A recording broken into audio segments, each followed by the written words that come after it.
Oi, gente! Então, hoje eu vou falar com você sobre o autismo regressivo, tá? Sabemos que o autismo, ele tem várias complexidades, né?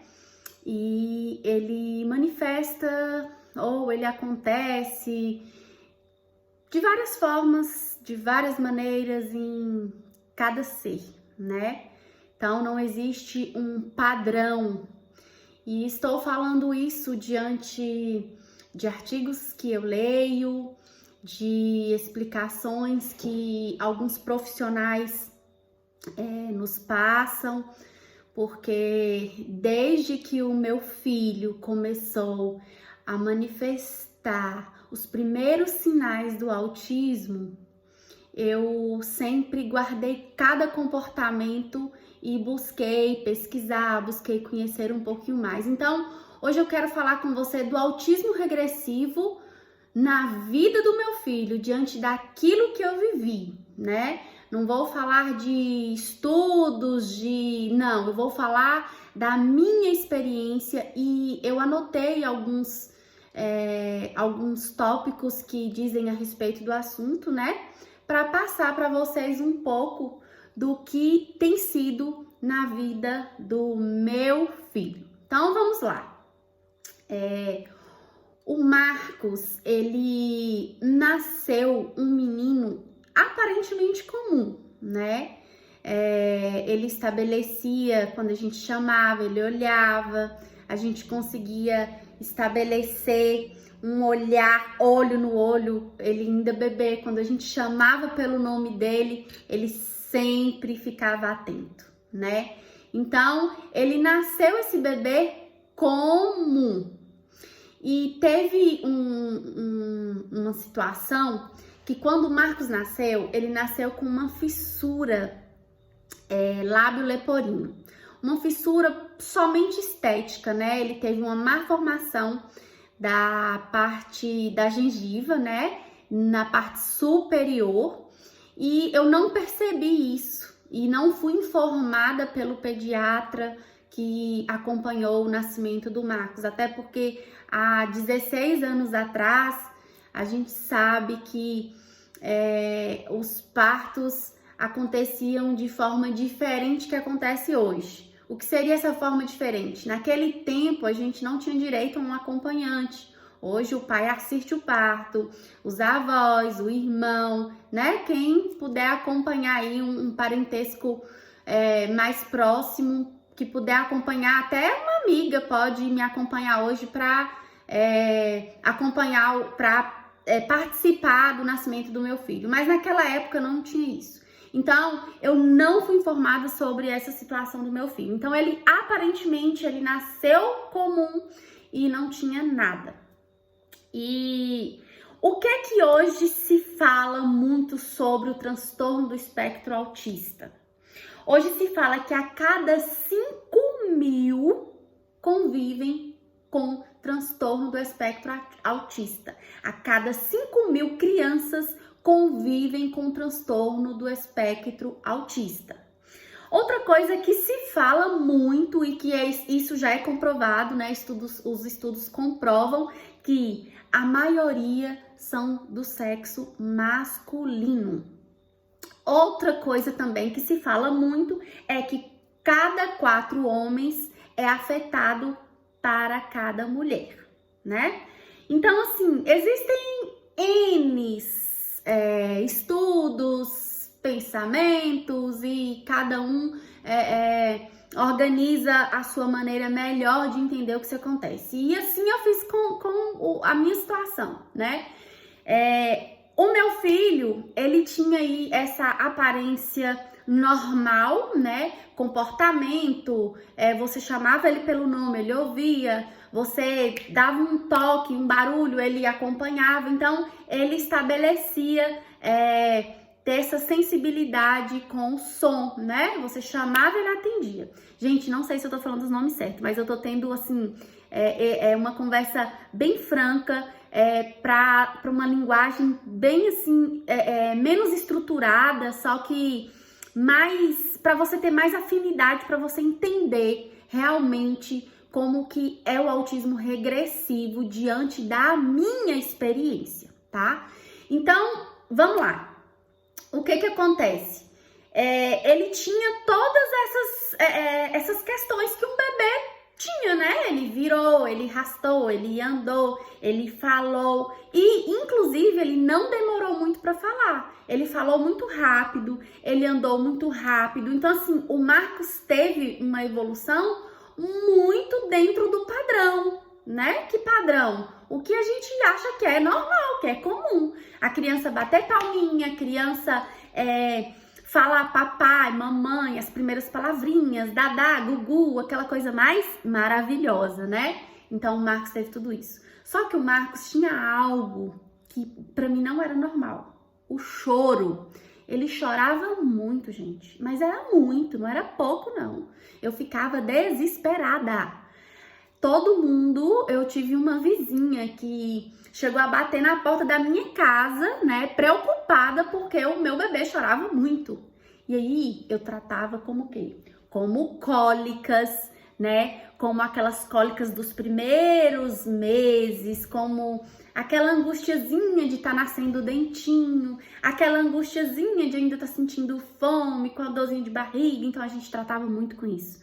Meu filho usou N supositório, achando que era gases. Meu filho usou muito Lufital, achando que era gases. E não era nada disso. Cheguei a fazer um tratamento com meu filho de refluxo, tá, gente? Mas tudo isso com critérios do pediatra. E aí, chorava muito. Então, ele tinha esse aspecto.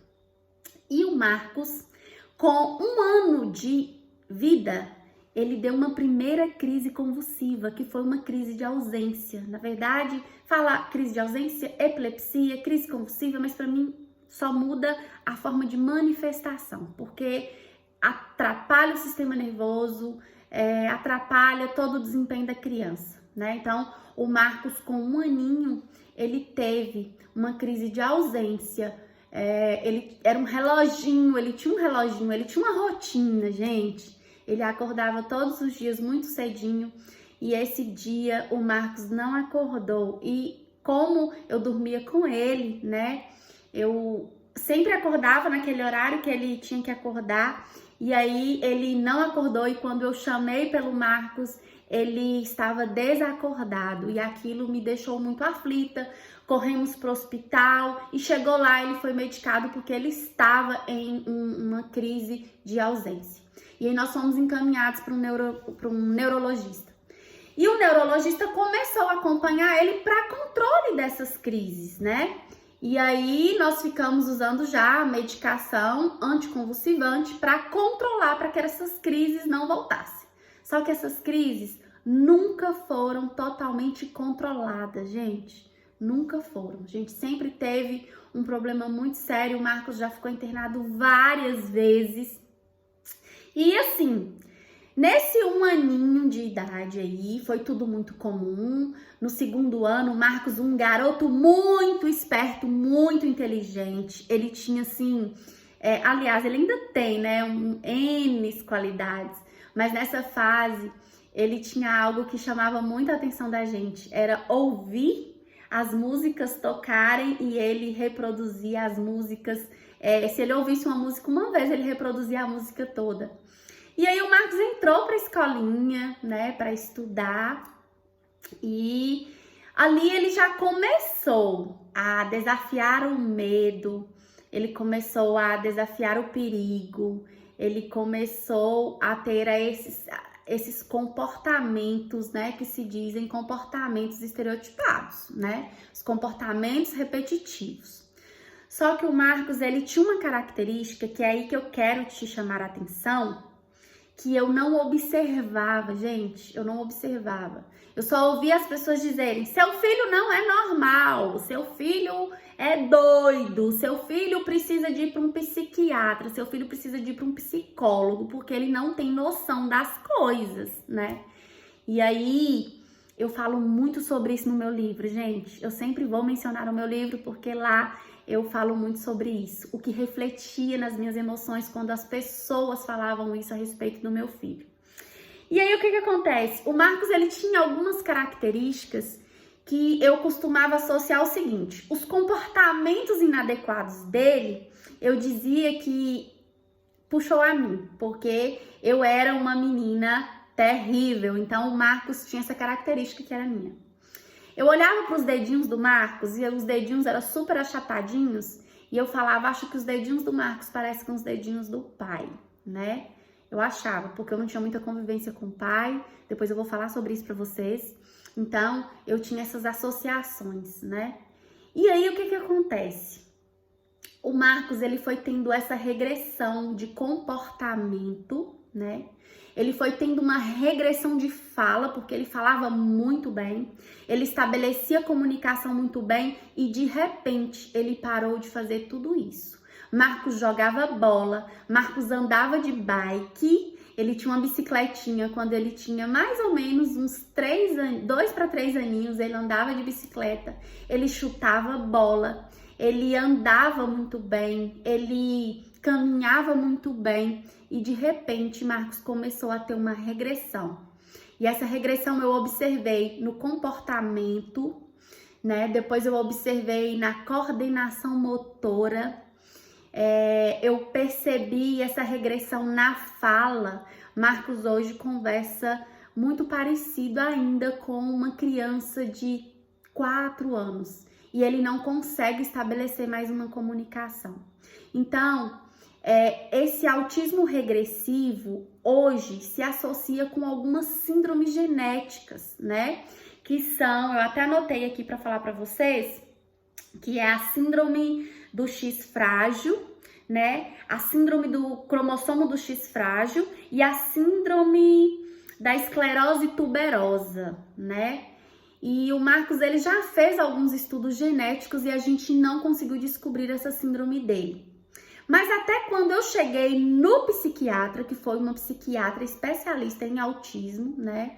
Quando eu cheguei na psiquiatra, ele já foi diagnosticado com autismo. Então, eu fiquei focada nesse autismo aí, em tratar, em melhorar a qualidade de vida dele. E nunca imaginei que fosse associado a uma síndrome genética, porque ele começou a ter um quadro regressivo, né? E a gente sabe que a medicina ela avança, os cientistas vão pesquisando, tem pessoas muito interessadas nesses assuntos, então é quem vai esclarecendo e trazendo luz para a nossa vida e a gente vai tendo um leque e uma visão maior.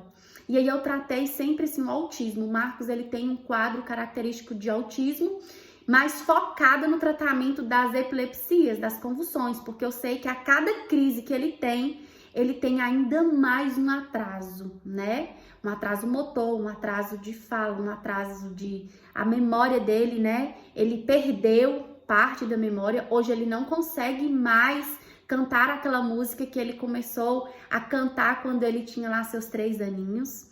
Hoje ele conversa com alguém, você fala o nome seu para ele, daí a pouco ele já esquece, ele já te pergunta o nome de novo.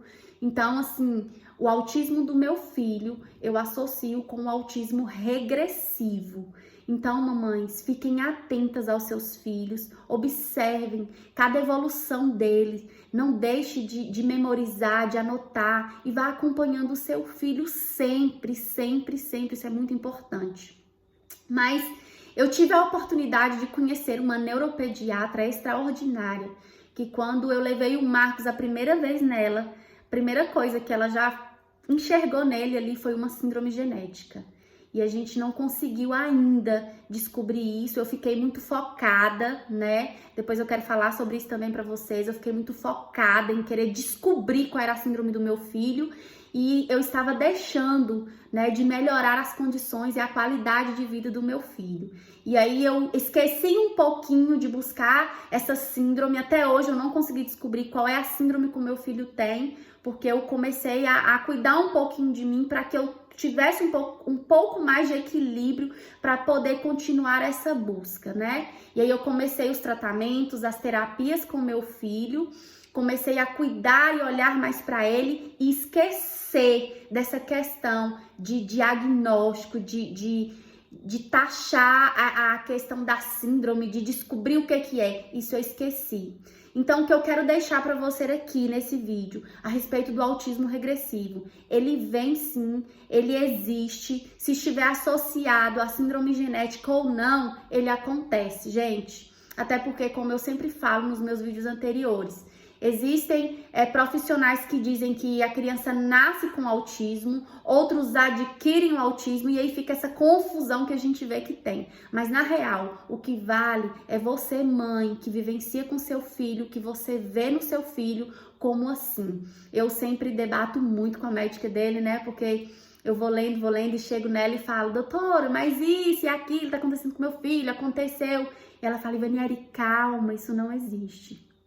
E eu falo, existe, doutora, porque fulano relatou, existe um estudo sobre isso. Aí ela tem que me dar uma aula, né, gente? Ela tem que me explicar tudo direitinho para que eu consiga organizar as informações que vai chegando na minha cabeça.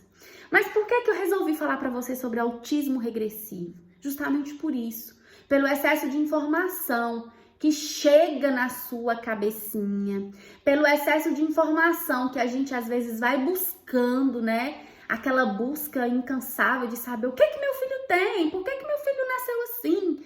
Na real, gente, quando meu filho nasceu, foi o bebê mais lindo que eu tive. Eu tenho 3 filhos e eu falo assim, com muita alegria. O Marcos foi um bebê realmente especial. Ele nasceu aquele bebê branquinho, do cabelo clarinho, do olho azulzinho, aquela coisa mais linda. Ele parecia um bonequinho, né? Então, assim, ele veio realmente uma criança diferente. E eu tive essa experiência e posso dizer como foi conviver com autismo regressivo. Lá no meu livro, eu falo um pouco mais da minha vida prática, como que era com o Marcos, né? A questão, por exemplo, tirei a fralda dele, foi muito tranquilo. O Marcos parou de fazer xixi na fralda muito rápido, eu não tive essa dificuldade. Mas eu passei por um processo do cocô, né? Ele deixou de fazer o cocô no banheiro e começou a fazer o cocô no quintal da casa, na roupa. E aí eu associava isso como um comportamento inadequado associado ao autismo e na verdade não era. Era uma forma que ele tinha de chamar a minha atenção. Então assim, se inscreva aí no meu canal se você ainda não está inscrita. Deixe o seu like, compartilhe, porque eu tenho muita coisa para compartilhar com você.